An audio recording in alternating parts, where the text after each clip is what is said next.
ములుగు జిల్లా ఏటూరు నాగారం మండలంలో ఉద్రిక్తత చోటు చేసుకుంది.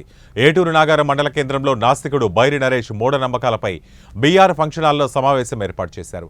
ఈ విషయం తెలుసుకున్న అయ్యప్ప భక్తులు సమావేశం వద్దకు చేరుకున్నారు.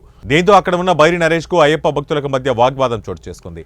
గతంలో బైరి నరేష్ అయ్యప్ప స్వామిపై అనుచిత వ్యాఖ్యలు చేసిన నేపథ్యంలో బైరి నరేష్ బహిరంగ క్షమాపణ చెప్పాలని, ఇక్కడ సమావేశం నిర్వహించకుండా వెళ్లాలని అయ్యప్ప స్వాములు కోరారు. అతను కూడా బహిరంగ క్షమాపణ చెప్పేసి నేను మూఢనమ్మకాల మాట్లాడడానికి వచ్చాను, ఈ కార్యక్రమం ఇట్లా కంటిన్యూ చేస్తా అంటే స్వామి కార్యక్రమం కంటిన్యూ చేయడానికి కుదరదు, మీకు చెల్లిపోవాలి, లేకపోతే మాత్రం దేహశుద్ధి జరుగుతుందని చెప్పని అందరూ స్వాములంతా కూడా ముక్తకంఠులు అందరూ కూడా చెప్పేసరికి అతను బయటకు వచ్చారు.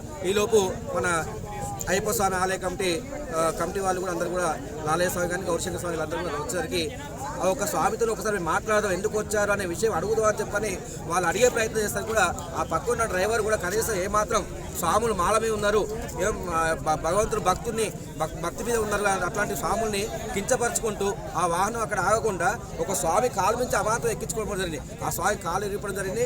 ఇంకా మిగతా స్వాములు కూడా దాని కింద పడిపోయే అవకాశం ఉండే, కానీ పవన్ దేవాళ్ళు అందరూ కూడా బయటపడ్డారు. కాబట్టి ఆ స్వామిని ఇక్కడ తీసుకొచ్చి ఆ స్వామి ఇక్కడ రావడానికి కారణం ఎవరో ఆ స్వామిని కూర్చోబెట్టి ఆ స్వామి ఇక్కడికి వచ్చేవారు కూడా మనం అందరం కూడా కృషి చేయాలి, ఆ స్వామిని కరెక్ట్గా శిక్షించాలని చెప్పి మనస్ఫూర్తిగా కోరుకుంటూ, అలాగే ఆ డ్రైవర్కు దేహశుద్ధి మాత్రం కంపల్సరీ జరగాలి. స్వామి ఎంతమంది మొత్తుకున్నా కూడా స్వామి మీదికే వాహనం ఇట్లా చేయి అడ్డు పెట్టిన మీదకి వస్తూ మనుషుల మీకు పంపించే అలాంటి పవిత్ర మాలాధారులను కూడా వాహనం ఎక్కించే ప్రయత్నం చేస్తారంటే ఎంత కీచకుడు, ఎంత దుర్మార్గుడు స్వామి.